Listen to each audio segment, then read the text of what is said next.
अभीरा से थप्पड़ खाने के बाद नीरज करेगा अभीरा के साथ बदतमीजी। दादी सा व्हील चेयर से उठकर लगाएगी नीरज को जोरदार थप्पड़। ये रिश्ता क्या कहलाता है का आने वाला एपिसोड, जहां सीरियल में देख रहे हैं कि अभीरा और अरमान के सामने आ गई है चारू की सच्चाई की चारू के साथ किसी ने गलत किया है, लेकिन अभी यह पता नहीं है कि आखिर वह लड़का कौन है। लेकिन जब अभीरा और अरमान को ये पता चलता है कि वह कोई नहीं बल्कि उसका ही मंगेतर नीरज है और उसके साथ सोर जबरदस्ती की है, तो अभीरा और अरमान का गुस्सा और भी सातवें आसमान पर चढ़ जाता है। तो वहीं दूसरी ओर सीरियल में देखेंगे जहां चारू सबसे यह बात छुपाना चाहती है और खुशी खुशी शादी के लिए तैयार हो जाती है, फिर भी लेकिन चारू अंदर ही अंदर टूटी हुई है पूरी तरह से और वह अभीरा और अरमान को भी सच्चाई नहीं बताती है। लेकिन जब नीरज का कॉल आता है और चारू नहीं बात करना चाहती है तो उसे तो अभीरा और उस पर शक होता है, लेकिन चारू को ना चाहते हुए भी कॉल उठाना पड़ता है क्योंकि नीरज चारू को ब्लैकमेल कर रहा है। उसकी वीडियो बना लिया है जो जिससे कि चारू बहुत ज्यादा डरी हुई है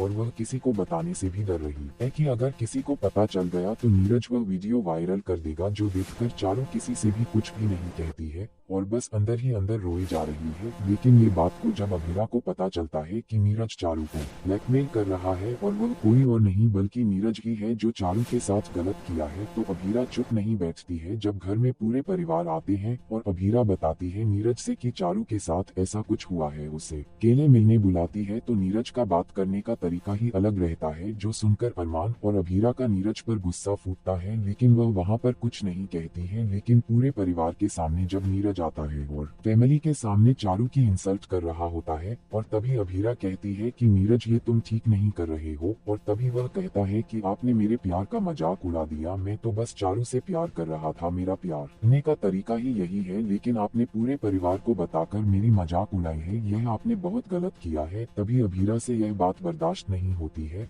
और वह नीरज के गाल पर एक जोरदार तमाचा मार देती है, जो देखकर पासा और पूरे परिवार के होश उठते हैं। लेकिन दादीसा को लग रहा है कि अभीरा ने बिल्कुल सही किया है, लेकिन अभीरा को थप्पड़ लगाते ही नीरज अपने असली रूप में आ जाता है और अभीरा का हाथ पकड़ के अभीरा के साथ भी वही हरकत करना चाहता है। लेकिन तभी दादीसा व्हील चेयर पर से उठकर नीरज को थप्पड़ लगाती है और उसे उसकी औकात दिखाती है और कहती है कि दफा हो जाओ मेरे घर से, वरना मैं पुलिस को बुलाऊंगी, क्योंकि मैं अपनी बच्ची की इज्जत पूरे शहर में नहीं उछालना चाहती हूँ। लेकिन फूफा सा यहाँ पर अभीरा और अरमान को गलती ठहराई और अपनी बेटी को ही दोष देते हुए, चारू तुम गलत कर रही हो क्योंकि नीरज ने तुम्हें बस प्यार किया था, लेकिन तुमको उसका मतलब गलत समझकर अगर रिश्ता नहीं करना था तो पहले बता देते। लेकिन इतना अच्छा रिश्ता हाथ से चला गया है। जहां अभीरा और अरमान चारू की साइड लेते हुए, लेकिन यहाँ पे चारू उठाने वाली है गलत कदम, क्योंकि उसकी बहुत ज्यादा इंसल्ट होती है और यहाँ तक कि संजय भी उसका साथ नहीं देते हैं। संजय भी चारू पर ही इल्जाम लगाते हैं। अब देखना ये होगा कि आखिर अभीरा और दोनों मिलकर चारू को इस सिचुएशन से कैसे बाहर निकालेंगे।